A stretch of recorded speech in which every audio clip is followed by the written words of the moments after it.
Good morning students, हमारा fifth chapter चल रहा है respiration in organism. Last class में हमने डिस्कस किया था एरोबिक एंड एनएरोबिक रेस्पिरेशन।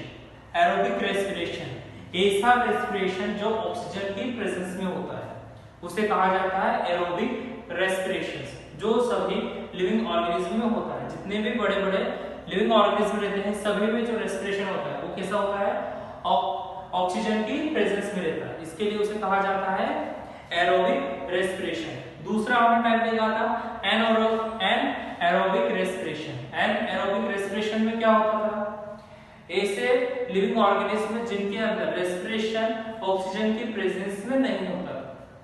हमने एग्जांपल देखा था ईस्ट का। ईस्ट में क्या होता है, जो रेस्पिरेशन होता है वो कैसा होता है, ऑक्सीजन की एब्सेंस में होता है। तो इसे हमने नाम दिया था एनएरोबिक रेस्पिरेशन। अब हम डिस्कस करेंगे रेस्पिरेशन इन एनिमल्स। आपकी बुक में जो नेक्स्ट टॉपिक है वो क्या दिया हुआ है हमें, रेस्पिरेशन इन एनिमल्स। कि एनिमल्स में रेस्पिरेशन कैसा होता है। The mode of external respiration varies greatly from organism to organism. जितने भी ऑर्गेनिज्म होते हैं उनमें सभी में रेस्पिरेशन में वेरिएशन होता है, मींस उनमें क्या होते हैं, चेंजेस होते हैं। However, the basic process of respiration is similar in all living organisms. लेकिन फिर भी जो रेस्पिरेशन की प्रोसेस है वो सभी ऑर्गेनिज्म में कैसा होता है, सेम होता है। उनमें वेरिएशंस होते हैं लेकिन रेस्पिरेशन सेम होता है। The process of exchange of gases varies in different animals. जितने भी एनिमल्स हैं उनमें डिफरेंट टाइप से गैसों का एक्सचेंजेस होता है। हमने सेल्स की बात की थी, तो सेल्स कितने टाइप के होते हैं, एक यूनिसेलुलर होता है और दूसरा मल्टीसेलुलर। तो जो यूनिसेलुलर ऑर्गेनिज्म होते हैं, फॉर एग्जांपल यदि हम अमीबा को देखें तो अमीबा में जो गैसेस का एक्सचेंज कैसा होता है, आउटर सरफेस। उसकी आउटर सरफेस से ही वो फूड ऑब्टेन भी करता है और गैसेस का एक्सचेंज भी होता है। In unicellular animals such as amoeba, exchange of gases, that is oxygen and carbon dioxide, take place through cell surface. जो उनकी सेल होती है उसी सरफेस के थ्रू गैसेस का एक्सचेंज होता है। They absorb oxygen from the surrounding air or water and give out carbon dioxide through cell membrane by diffusion. Diffusion process की हेल्प से क्या होता था, उनमें सेल मेम्ब्रेन की हेल्प से कार्बन डाइऑक्साइड बाहर निकल जाती थी और ऑक्सीजन अंदर एंटर करती थी। इसका मतलब क्या होगा कि जो मल्टीसेलुलर ऑर्गेनिज्म है उनमें भी रेस्पिरेशन होगा लेकिन वो यूनिसेलुलर ऑर्गेनिज्म से अलग होगा। Multicellular animals can not exchange gases bye diffusion across their outer surfaces.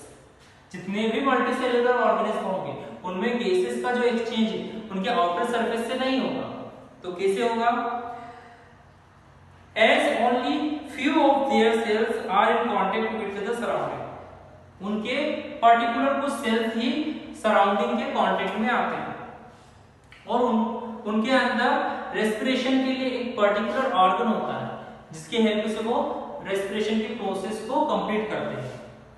तो देखते हैं हम कि किस प्रकार से एनिमल्स में रेस्पिरेशन होता है। सबसे पहले यदि हम बात करें एक्वेटिक एनिमल्स, एक्वेटिक एनिमल्स ऐसे एनिमल होते हैं जो वाटर के अंदर सर्वाइव करते हैं, जीवित रहते हैं ना। तो एक्वेटिक एनिमल का यदि हम एक एग्जांपल ले तो क्या होगा, एक्वेटिक एनिमल का यदि हम एग्जांपल ले तो वो होगा फिश। अब फिश में रेस्पिरेशन कैसा होता है, आप आपकी बुक में देखेंगे तो गिल्स इन फिश, जो फिश होती है उनके अंदर जो रेस्पिरेशन है वो कैसे होगा, गिल्स की हेल्प से। उनके अंदर क्या होते हैं, गिल्स होते हैं। आप देख सकते हैं इस डायग्राम में कि किस प्रकार से जो फिश है वो रेस्पिरेशन की प्रोसेस को कंप्लीट कर रहा है। जो रेस्पिरेशन होता है फिश में वो एक्वेटिक एनिमल है, इसलिए वो ऐसी ऑक्सीजन को ले सकते हैं जो सोल्युबल होती है वाटर में, जो डिसॉल्व होती है वाटर के अंदर। तो वाटर के अंदर जो डिसॉल्व ऑक्सीजन है अब उन्हें रेस्पिरेशन के लिए लेना है तो उनके अंदर ऑर्गन होते हैं जिन्हें क्या कहा जाता है, गिल्स कहा जाता है। उन फिश के माउथ में वाटर एंटर करता है और गिल्स की हेल्प से वाटर एग्जिट करता है। लेकिन इस ड्यूरेशन में जो वाटर के अंदर सोल्यूबल ऑक्सीजन होती है वो किसे मिल जाती है, फिश को मिल जाती है, और वो रेस्पिरेशन की प्रोसेस पूरी कर पाते हैं। तो सबसे पहला जो रेस्पिरेशन है तो कैसे होता है, थ्रू गिल्स। गिल्स की हेल्प से किस में होगा, एक्वेटिक एनिमल्स में। सेकेंड होता है हमारा through tracheal system. Tracheal system की हेल्प से किस प्रकार होता है, जितने भी छोटे छोटे इंसेक्ट होते हैं उनके अंदर रेस्पिरेशन की जो प्रोसेस है वो कैसे डन होती है, ट्रेकियल सिस्टम के through. In insect like cockroach there are holes on the body surface called spirals. जैसे छोटे छोटे इंसेक्ट होते हैं, इस बुक में एग्जांपल दिया है कॉकरोच का, तो कॉकरोच की बॉडी के ऊपर क्या होते हैं, छोटे छोटे होल्स होते हैं जिन्हें क्या कहा जाता है, spirals. Insect have a network of air tube called trachea. In insect में एयर ट्यूब का पूरा नेटवर्क होता है जिसे क्या नाम दिया जाता है, trachea. Air containing oxygen enters through spiracles. इन स्पाइरिकल्स में क्या होता है, ऑक्सीजन एंटर करती है इनटू द ट्रैकियल ट्यूब्स। इन स्पाइरिकल्स के थ्रू ट्रैकियल में एयर एंटर करती है। It then diffuses into the body tissue and reaches every cell in the body। और वो क्या करते हैं, डिफ्यूज होते हैं बॉडी में और बॉडी के हर सेल्स में स्प्रेड हो जाते हैं ना, फैल जाते हैं। इस प्रकार से ट्रैकियल सिस्टम की हेल्प से जो छोटे छोटे इंसेक्ट होते हैं, कॉकरोच होते हैं, उनके अंदर रेस्पिरेशन की प्रोसेस पूरी होती है। तो सेकेंड हमने क्या देखा, थ्रू ट्रैकियल सिस्टम। अब तीसरा देखेंगे हम जो ह्यूमन बींग्स हैं, हमारे अंदर रेस्पिरेशन के पर्टिकुलर ऑर्गन होते हैं जिन्हें क्या कहा जाता है, लंग्स।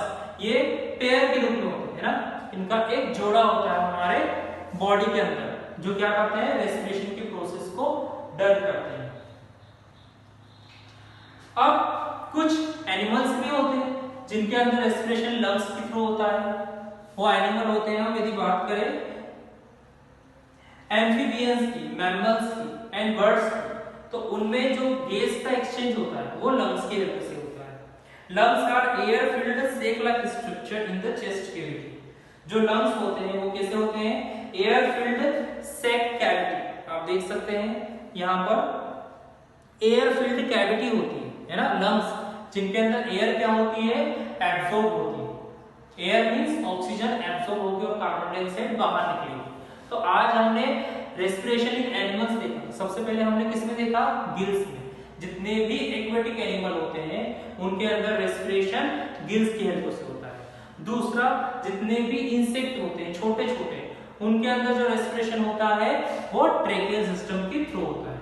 तीसरा, mammals, amphibians like human beings, इनके अंदर जो रेस्पिरेशन होता है वो किनकी हेल्प से होता है, लंग्स की हेल्प से होता है। लंग्स क्या होते हैं, एयर फिल्ड सैक कैविटी होते हैं जिनके अंदर एयर क्या होती है, एब्सॉर्ब होती है। एयर मींस ऑक्सीजन, और कार्बन डाइऑक्साइड गैस वापस रिलीज हो जाती है। नेक्स्ट क्लास में हम देखेंगे रेस्पिरेशन थ्रू स्किन। क्या देखेंगे आप, रेस्पिरेशन थ्रू स्किन।